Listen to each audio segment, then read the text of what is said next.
Compressive strength is usually considered to be the most important property of hardened concrete, which means that when you have compressive strength, it's when you actually place a load on something, so it's compressing the thing, so it's making it smaller. Because you get tensile strength, which means that it's putting tension on it, so it's stretching it. But this one is compressive strength, so it's putting a load on top of something to make it compact. And then it says other requirements are that the concrete will appear acceptable and last for the designed life under expected conditions of use durability.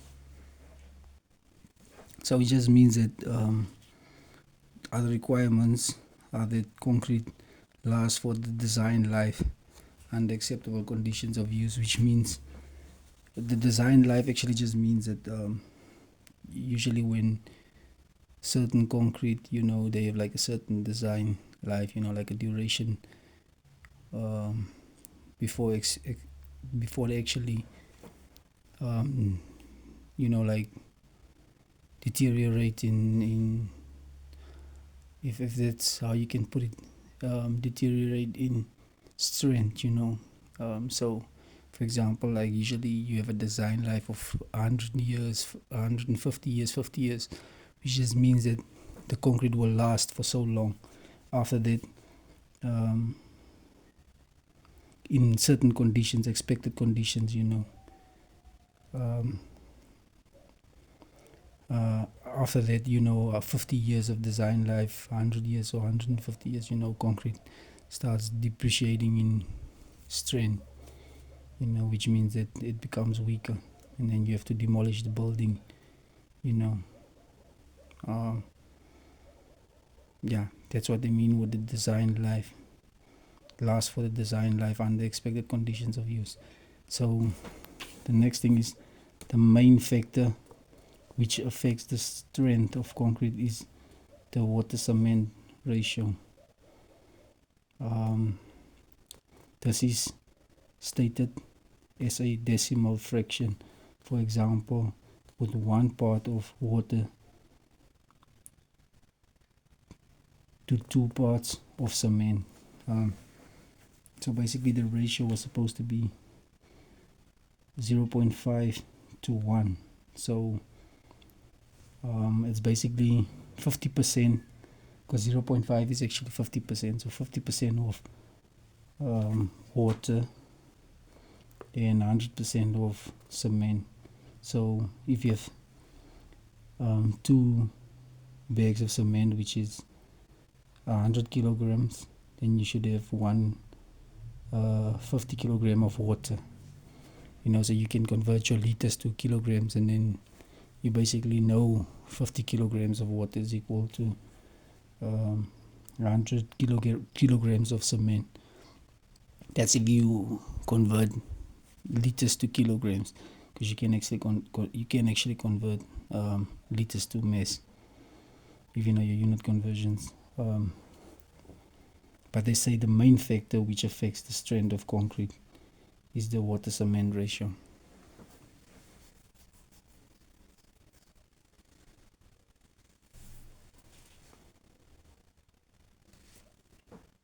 So you should usually check your water cement ratio if you want to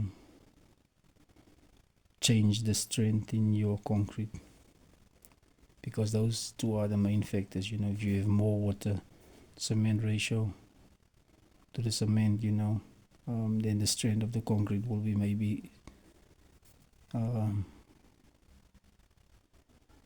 slightly weaker than lesser water. More water means maybe lesser strength, less water means maybe more strength.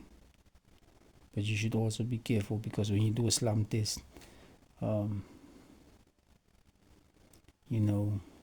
cement shouldn't, or the concrete shouldn't be too slumpy, if that's a word. It should have a certain slump ratio. let's carry on.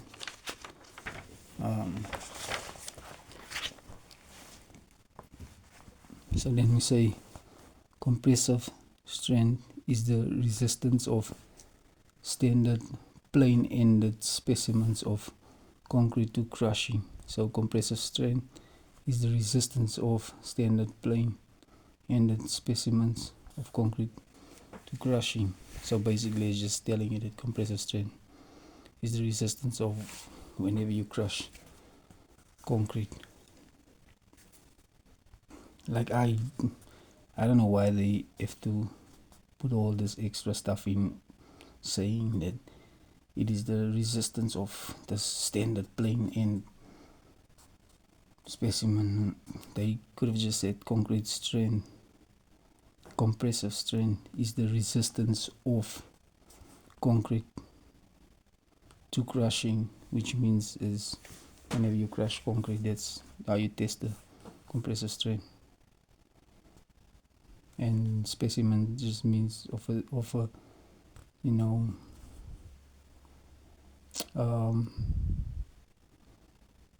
of a sample. So the crushing of a sample is the resistance of a specimen of concrete to crushing. That's what they could have said, is the resistance of a sample, you know, of concrete that you're basically crushing. That's what it is. So strength is expressed as a stress, which is force per unit area on which the force acts. An example, strength equals force over area. So strength is expressed as a stress. So stress is also equal to force over area. Stress is equal to strain. Because, yeah, they basically say which is a force per unit, whatever the unit is, per unit area, you know, on which the force acts. So it's basically like, if I have to draw a sketch, what they're basically saying is that this is your unit area. So whatever that area is, in our case it's 150 millimeters by 150 millimeters.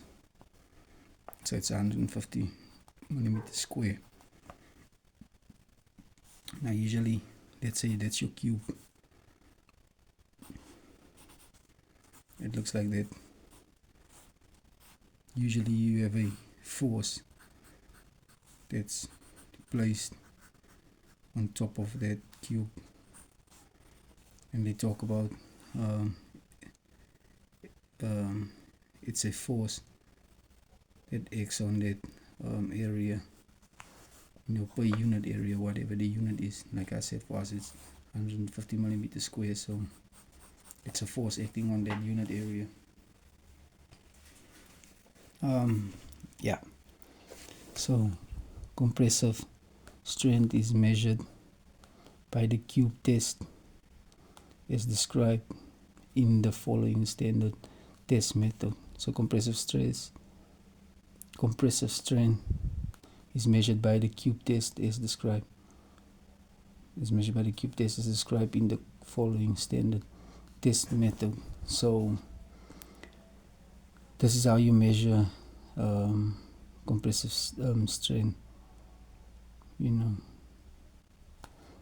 it's by following one of the three methods, and the first one is sampling of concrete in SANS method 5861 2 of 2006, making and crushing cubes, SANS method 5861 3 of 2006, crushing cubes, SANS method 5863 2006. Then continue. You basically just need to go see how they measure compressive strength, you know, in the cube test, because everything is about the cube test. So there's three ways you can do the cube test, and you will find it in these three methods, because those are standard test methods. So the cube test, you know, 3 cubes are needed for each test to obtain an average result. So you're gonna need 3 cubes, 3 of these cubes, basically to get an average result. If we test concrete cubes at age 7 and 28 days, as is normal, you will need 6 cubes, 3 for each test. So the reason why you do a 7-day test and a 28-day test, crushing test, so after 7 days, you basically take 3 cubes of 7 days, 3 cubes of 28 days. So you take, let's say you have 4 piles. You take,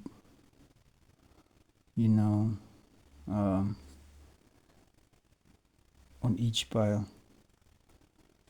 you take, you take 3 cubes. There you take 3 cubes, here you take 3 cubes, there you take 3 cubes. So then obviously times 2, times 2, times 2, times. So you take 6 cubes, 6, 6, 6, because you have 4 big piles. The reason why you do that is because, each cube is you're gonna have 3 cubes. That's gonna be 7 days, 7 days, 7 days, 7 days. And the reason why you do 7 days is because after 7 days, the cement basically cured 90%. So it's as good as, cured. And then after 28 days, it's like 99% to 100%. So it's cured after 28 days. And like I said, 90% is as good as 100%. So here's the thing, man. After 7 days, it's cured 90%. So then it's as good as 100%. The reason why they do that 7-day and 28-day test is because you wait for 7 days. Maybe you cast your columns and then now you want to start casting your beams. So would you rather wait 28 days or cast it after 7 days? Because usually the test, it goes like that, and then it becomes linear progression. So it reaches a peak at 7 days, and then it becomes like a exponential progression from here. So you get a linear growth, and then it hits a peak, and then it, exponentially progress from there to 28 days. So during the 21 days, so it's like this. It goes up, then it meets a peak, and then it does a linear exponential growth up to 28 days. But then during, up to that 7 days, it was like exponential growth, and then it hit that peak, and then it progresses, exponentially. So the thing is, we rather want that 7 days, and then the 21 days, we don't actually, after 21 days, you see, you could score 21 days when you're on site and you want to cast your beams now. Say you're done with your columns. So if you cast that Monday, then the next Monday you want to start doing your beams instead of waiting 28 days. So that's why they do 2 tests. This is just to make sure, okay, it reached 90% strength, and then after 28 days they actually double check if it did, if that is the 90% strength, if they realize that now the concrete is way stronger than, the 7 days, then they know, okay, we made a mistake. So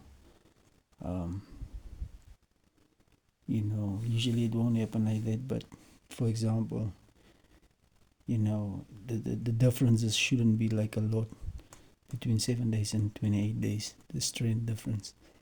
And if it is, then they know they made a mistake. So they probably have to recast or do other measurements, like insert another column or some type of method to stiffen the structure.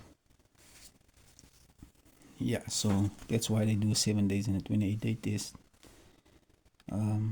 So the materials that you will need is a a sample of concrete about half a wheelbarrow full. I don't know why they say half a wheelbarrow full, but about half a wheelbarrow. 3 standard molds of 150, 150, 150 for each test. So what they mean with that 150, 150 wide, 150 deep, and 150 long pieces of written paper, absorbent paper for labels. So it's just, to put notes on, like for example, the strength of the concrete, stuff like that, the day that you took the test, stuff like that, and the person that actually did the test. That's how we used to do it on campus, is the day that you cast it, the person that did the test, and the strength, of cement, like if it's 25 MPa of the concrete or stuff like that, 30 MPa. That's how we used to do it, and that's what you use that paper for. So you put that paper on top, like you cast your cube, and then you put the paper on top with the note. So after that, you get your mold released oil. So usually you put it in the inside of the pan, the face of the pan, the inside face of the pan, and then the grease is that you put it on the connection face of the pan, where your molds will connect your joint faces. You grease that bowl that you bolt from, like if it's like that, and then you have bowls. That's basically, let me see. It's basically like this. You have bolts that's casting the faces together, or joining the faces together. So those bolts, you grease them in, and the faces, also the connection faces, you also join them together. That's where you use the grease and the oil you use on the inside. That's just to make sure that your concrete doesn't stick to the surfaces of your mold.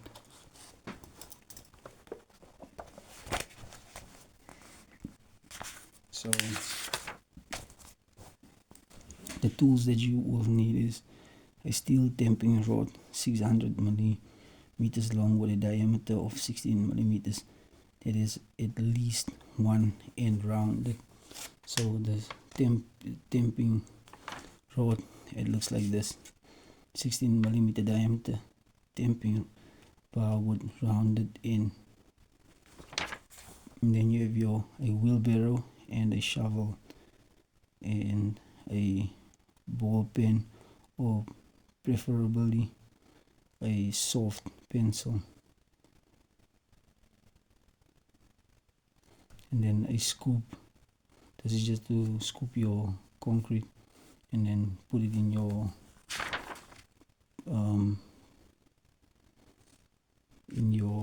mold. So that's the shovel, and then the scoop is usually what you're gonna use, whenever you fill your mold concrete. And then you have a steel float. The steel float is basically just to scrape the cement off and then to level it, to float it. So when sampling from a ready mix truck, the concrete must be divided into equal parts, usually about 4. So if it's 8 cubes, then, because usually you get 8 cube trucks, so you're gonna divide it into 4. So then you get 2 meter cube, 2 meter cube, 2 meter cube, 2 meter cube. Oh no, I'm saying 8. I think it's 18. You get an 18 cube. So I think usually they come out as, it's 18 cube. So 18 divided by 4, it's, what's it, 4.5 cubes. 9 is 18, so 4.5 cubes. 4.5, 4.5, 4.5, 4.5. and that's how you usually split them. And that's why they say into equal parts, usually about 4, and a spade or scoopful must be taken from each part. So scoop or basically whatever your mold is. Be sure not to take a sample from the first or last half a meter cube of the truck. So whenever the first half, the first 0.5 meters cube that you pump out of the truck, you shouldn't take it, and the last 0.5 meters cube that you pumped out of the truck, you shouldn't take that as well. So when taking samples from a heap of freshly made concrete,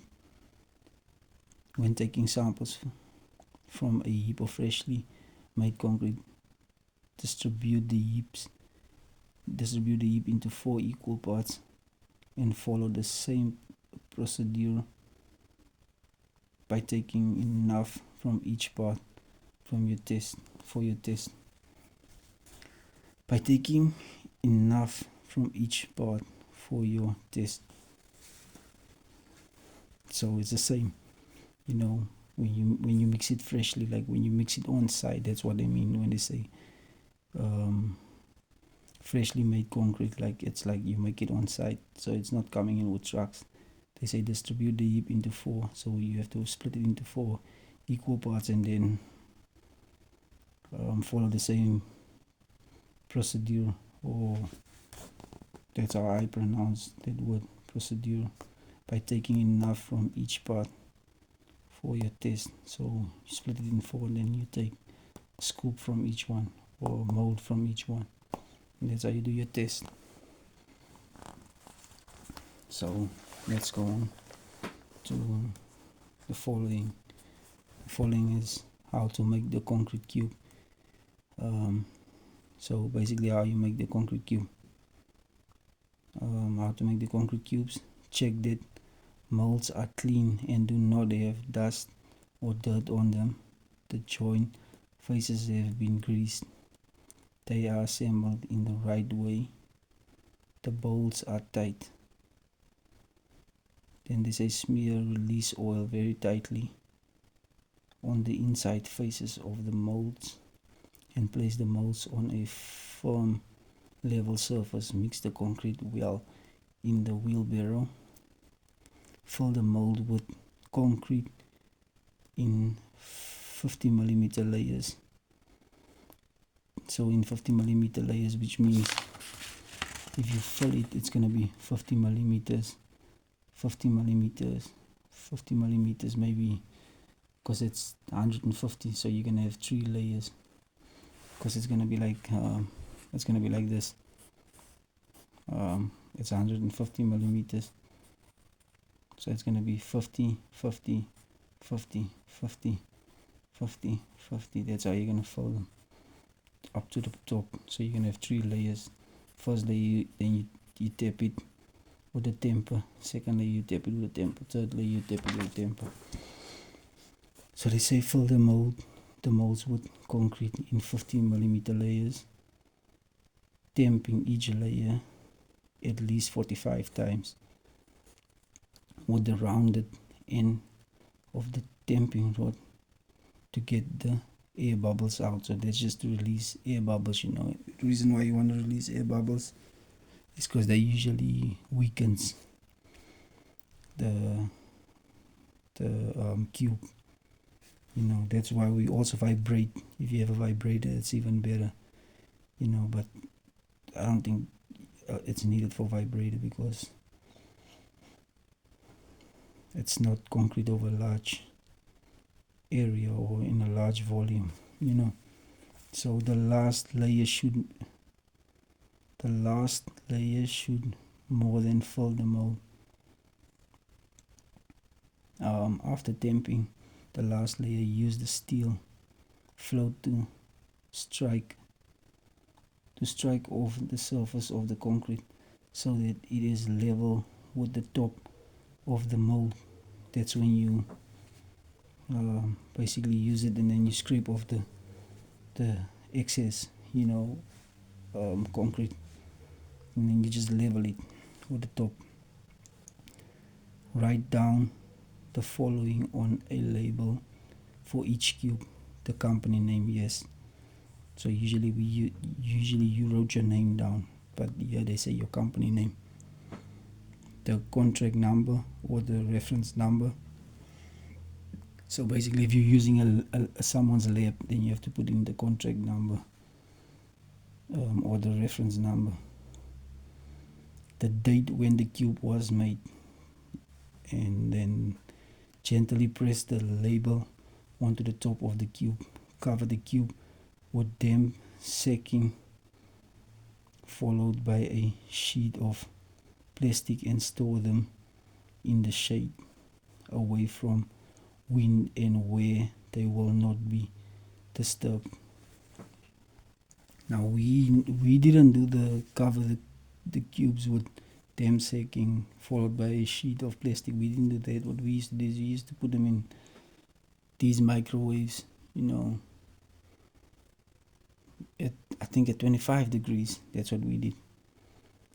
Like, that's room temperature, and then we left them for 7 days in that oven for 7 days, yes, basically, or 28 days. We left them in the oven for 7 or 28 days, but that was, that's how we used to store them. We didn't store them in damping sacks, because they say store it, cover the cubes with damping sacking, followed by a sheet of plastic. So first you're damping, your damp sacking, and then you follow by a sheet of plastic. Store them in the shade. So you shouldn't store them in the sun, in the shade, away from wind and where they will not be disturbed. So the reason why away from wind, because you don't want it to basically just store it in room temperature place, like where there's no wind involved, because you don't want it to cure too fast or dry too fast. You want it actually to take its time, with when cured, like on site, they have this plastic. I think that's what they mean with damp sacking. On site they usually wrap the concrete with plastic. That's just to prevent from sun, that's just to prevent the sun from drying it, so that it actually cure without heat, or lose, or without losing any water, like due to evaporation. So it's almost like, the water's going to evaporate, but then it's going to hit the damp sack, and then it's going to condensate again. So then it's going to basically get sucked up again by the cement or by the concrete. That's why they use damping sacking, and then they cover it with a sheet of plastic. Like on site, you will always see they wrap the concrete also with plastic for damping sacking, and then plastic. So it's the same process, and then you just store it in the shade away from wind and where they will not be disturbed. So if the weather is cold, make and store the cube indoors. The next day, loosen all the bolts and gently remove the sides of the mold. So that's the process that you should follow. So if the weather is cold, make and store the cubes indoors. That's important. But overall, just store it indoors. And then the next day, loosen all the bolts and gently remove the sides of the mold. So basically, take the concrete cube out of the molds. That's what they say the next day. So on the next video, I'll go over the actual diagram explanation, how to do your step 1, 2, 3 of your testing concrete cubes, and then I'll also do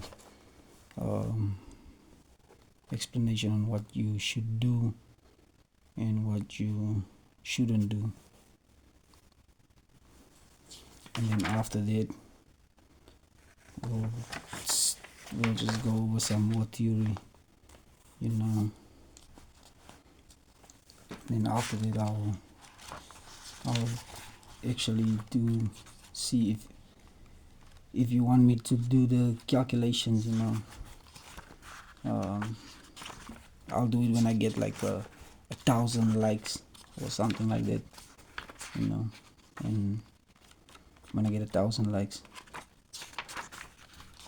or when I get an extra 50 subscribers, because now I'm at 19. Then I'll do the calculations for you guys. Let me just see. Yeah, then I'll go over the mix portion and quantities, basically doing the concrete mix design, the whole process of how you do the calculations, and I'll go over that one in the next video, or this is gonna be in the third video, but that's only if I get 100 extra subscribers, or maybe 50 subscribers.